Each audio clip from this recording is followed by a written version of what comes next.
Muy buenas tardes, mi nombre es Yaelén Contreras, estudiante del 10º semestre de Derecho de la Universidad Santa María, sede Barinas. En esta ocasión, bajo la premisa de Derecho de Pruebas, y el día de hoy les voy a hablar sobre el tema 10, el cual es la prueba testimonial. El primer punto a tratar es la prueba de testigos. Por acá presento mi esquema, el cual realicé con todos los puntos a tratar.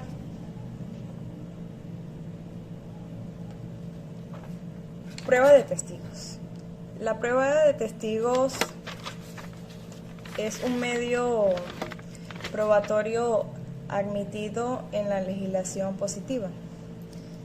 Así lo contempla el Código Civil, el Código de Procedimiento Civil y el Código Orgánico Procesal Penal y otras leyes que contienen normas procesales. Esa prueba es una de las más utilizadas para la reconstrucción de los hechos, bien sea para comprobar la existencia o el modo, tiempo y lugar del hecho. También acerca de las circunstancias que rodearon su realización. O simplemente contradecir la existencia del hecho.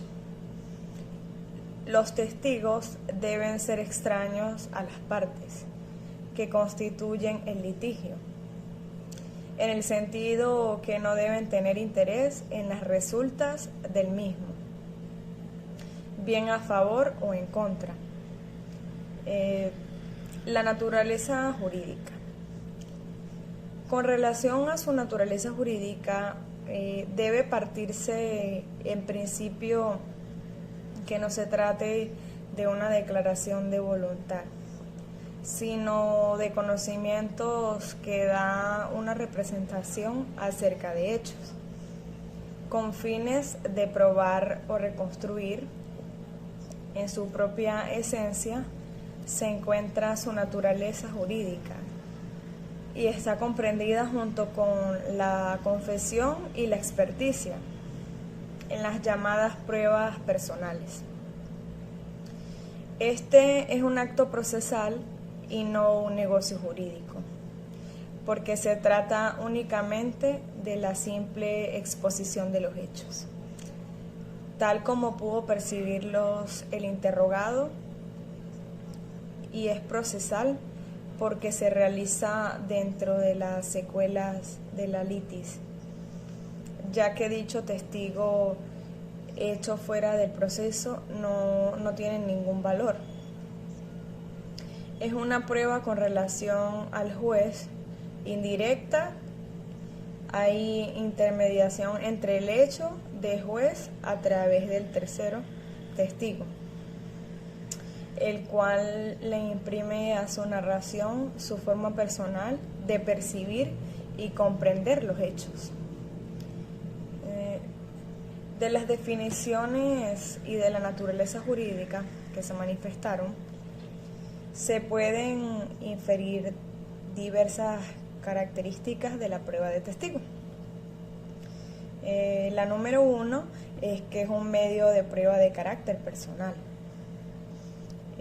El testigo tiene que ser una persona física dotada de capacidad de percepción, no exclusivamente con todo su sentido, porque puede un ciego atestiguar que oyó unas pisadas y describir el tipo de pisada, ya sea fuerte, con tacones u otra, esto como ejemplo. Y después de esto oyó un disparo. En sí lo que se exige es que el hecho pueda ser captado por quien depone. Todo esto es puesto como un ejemplo de dicha característica. Por consiguiente, el testigo es procesalmente un tercero. Esta es otra de las características, ya que no pueden ser testigos las partes, ni sus representantes, ni el juez. debe entenderse como tercero a aquel que no participa en el proceso, por un interés personal, directo o indirecto, o en representación de otro tercero. En este sentido, es quien no tiene interés en las resultas del proceso. Otra característica es que el testigo declara sobre el conocimiento que tiene sobre hechos pertinentes al proceso. Son hechos basados en extrínsecos al proceso mismo, en el sentido que ocurrieron fuera del proceso, pero se discuten en él. No puede emitir juicios subjetivos sobre los mismos. Los hechos tienen que estar vinculados al proceso y ser objeto de prueba. La siguiente característica es que es un acto procesal, bien porque se realice en juicio acerca de hechos que se discuten en litigio o ante un juez con fines procesales. Está sometido a reglas de carácter procesal y debe cumplir los requisitos que se contienen en ella, las cuales son aplicables durante el desarrollo del proceso. En materia penal, en nuestro sistema acusatorio, el Ministerio Público puede recibir testimonio a testigos, pero esta prueba no tendrá validez. Su utilidad es solo para sustentar la acusación y hacer la oferta de tales testimonios, de manera que éstas tienen que ser rendidas en la audiencia de juicio. Artículo 355. Y si así no ocurre, no tiene validez ni eficacia probatoria.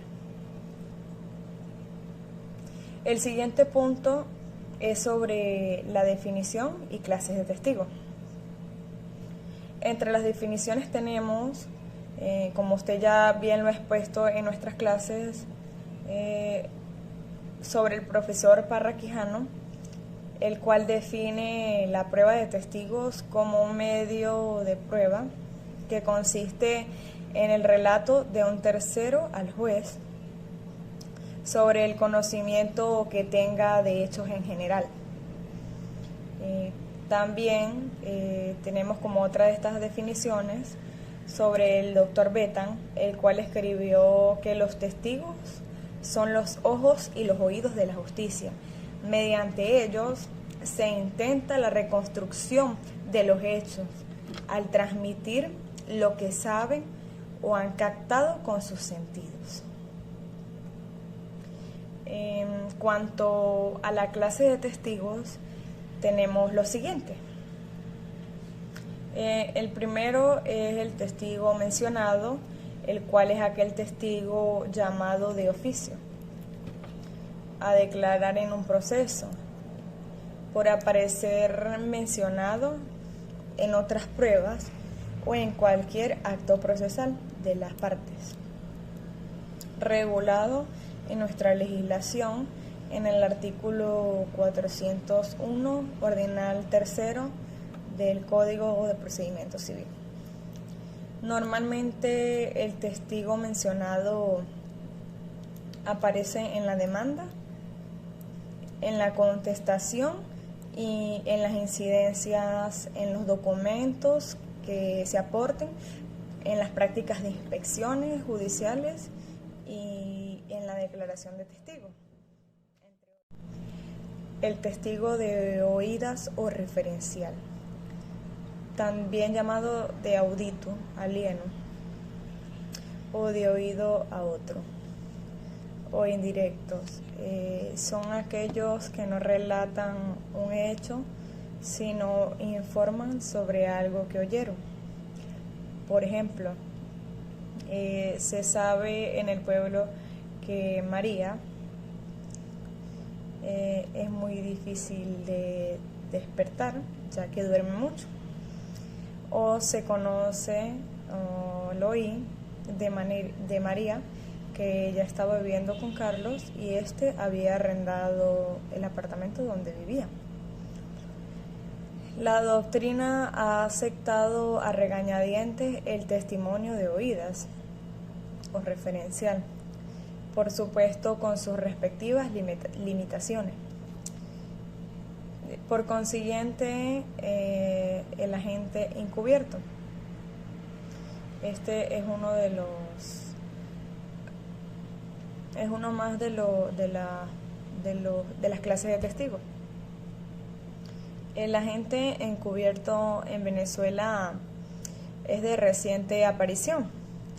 Concretamente se regula en el capítulo 3, artículo 32 al 40 de la Ley Orgánica contra la Delincuencia Organizada, del 26 de octubre del 2005 y publicada en Gaceta Oficial Extraordinaria número 5789.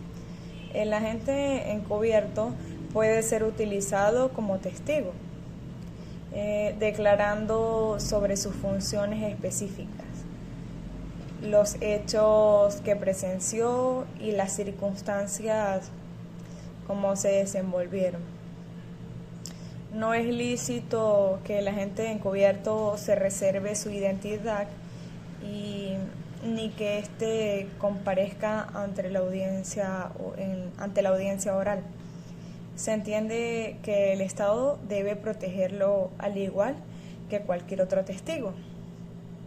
El testimonio del agente encubierto debe ser valorado conforme a todas estas circunstancias y de su relación con otras pruebas corroboradas, porque al igual que cualquier otro testigo, puede deformar la realidad y tener interés.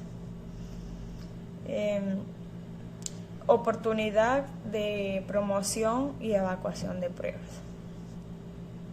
En cuanto a la promoción de pruebas,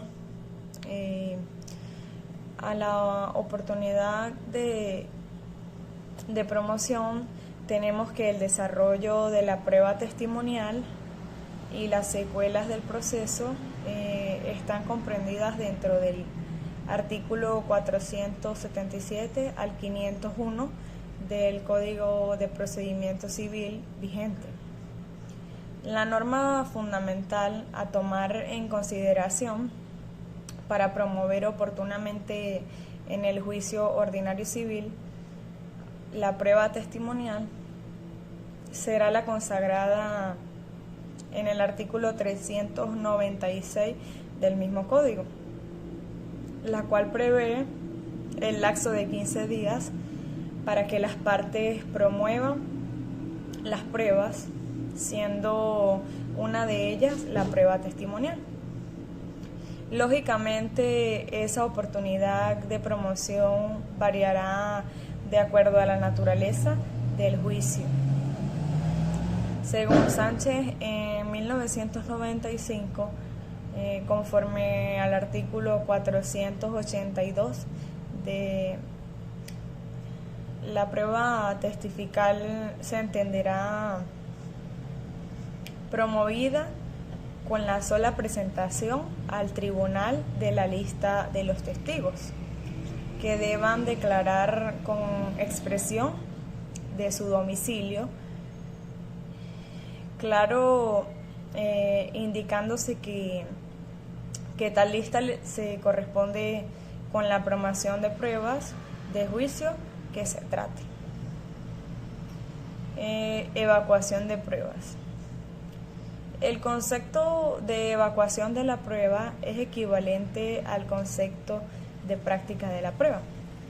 Los instrumentos privados, conforme lo indica el artículo 444 del CPC, se dan 30 días para la evacuación de las pruebas, en tanto que la práctica de la prueba es el procedimiento para formar el medio probatorio. Por ejemplo, realización de la inspección judicial o deposición de testigos. La evacuación o práctica de la prueba no es un acto simple, ya que está integrado por diversos actos, los cuales son algunos comunes a todos los medios y otros específicos a cada medio en particular. Requisitos de la evacuación. Esta fase probatoria tiene igualmente sus requisitos intrínsecos y extrínsecos. Son requisitos intrínsecos la licitud de la prueba, la formalidad adecuada, la posibilidad de realizar, y son requisitos extrínsecos los relativos a su admisión. Esto es que la prueba haya sido admitida, y los de oportunidad procesal, o sea, que esté dentro del lapso de evacuación. Competencia de la autoridad que la admite, y en caso que se comisione para ejecutarla, que esa autoridad tenga competencia. Legitimación de los testigos que intervienen y que satisfagan los principios del debido proceso. Excepciones. Entre las excepciones tenemos la exención al deber de declarar. No obstante, a renglón seguido, la misma norma establece excepción al decir con exclusión de las personas exceptuadas de la obligación que declaran como testigos señalados en el artículo 209 del Código Orgánico Procesal Penal, a tenor de lo siguiente: el presidente de la República, el vicepresidente ejecutivo de la República, los ministros del despacho, el procurador general de la República, miembros del alto mando militar, los gobernadores de los estados, los diputados de la Asamblea Nacional, y entre otros. Son quienes podrán pedir que la declaración se efectúe en el lugar donde cumplen sus funciones o en su domicilio, para lo cual propondrán oportunamente la fecha y el lugar correspondiente. Extensión de la declaración. Se refiere a personas que por razón de su profesión o investidura o por guardar familiaridad con el imputado llegan a conocer hechos que, si bien expuestos en el proceso pueden esclarecer la verdad, la persona no está obligada a declarar, o más aún no puede ser revelados por quienes los conocieron sin violar el secreto de que estos están obligados a guardar, y cuya deposición irreverente vulnera principios éticos y morales y de garantías, que son el fundamento de una profesión, cargo o investidura. Inhabilidades absolutas y relativas. Existen en materia de prueba testimonial causa de incapacidad absoluta y causa de incapacidad relativa. La incapacidad puede ser absoluta, esto es para toda clase de negocios judiciales, cualesquiera que sean ellos las partes y sus apoderados, o relativa, es decir, en consideración al asunto sobre que deba recaer el testimonio, y a las relaciones y circunstancias que liguen o separen a las declarantes y a las partes.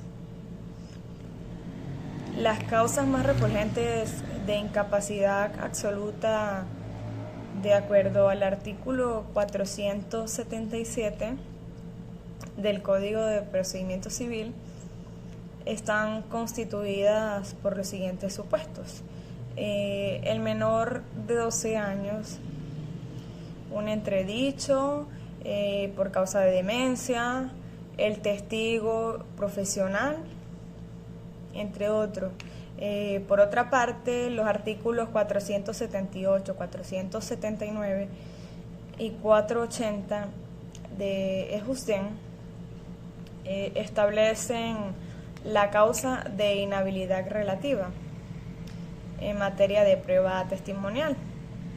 Así, pues, por ejemplo, es un caso típico de inhabilidad relativa el impedimento derivado del vínculo de parentesco consanguíneo o afín con la parte promovente de la prueba, el interés del testigo en las resultas del juicio cuando sea el abogado, juez y demás. Me parece oportuno aportar que hay diferencias entre la inadmisibilidad de la prueba testimonial y la inhabilidad relativa. Es por ello que, puesto que la inadmisibilidad es independiente de la condición y circunstancia peculiares del testigo, no necesita esperar la demostración de si el testigo es pariente o no de alguno de las partes. Amigo interesado en las resultas del juicio. Así se trate de los testigos más honorables e insospechables, ni es en consideración la condición y circunstancias personales de cada testigo. Por último, tenemos el trámite de realización de la prueba y la tacha de testigo. Cuando hablamos de el trámite de realización de la prueba,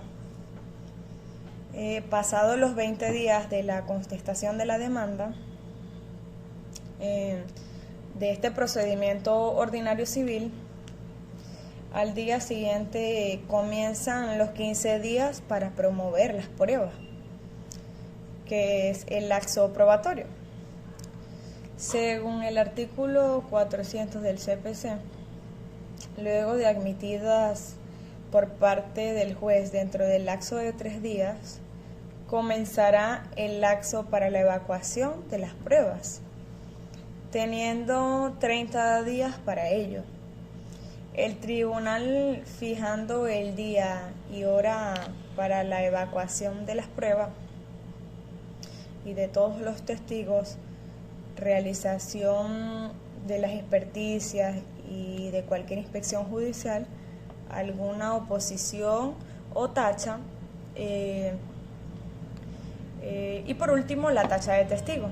La tacha de testigo la encontraremos en el artículo 499 al 501 del Código de Procedimiento Civil, donde el testigo solo podrá tacharse dentro de los 5 días siguientes a la admisión de la prueba. Aunque el testigo sea tachado antes de la declaración, no por eso se dejará de tomársele esta. Si la parte insistiere en ello, no podrá tachar la parte al testigo presentado por ella misma, aunque la contraria se valga también de su testimonio, a menos que se le haya sobornado, caso en el cual su testimonio no valdrá en favor de la parte que hubiere sobornado. Propuesta la tacha, deberá comprobársela en el término de pruebas, admitiéndose también las que promuevan la parte contraria para contradecir. Esto es todo por hoy. Muchas gracias.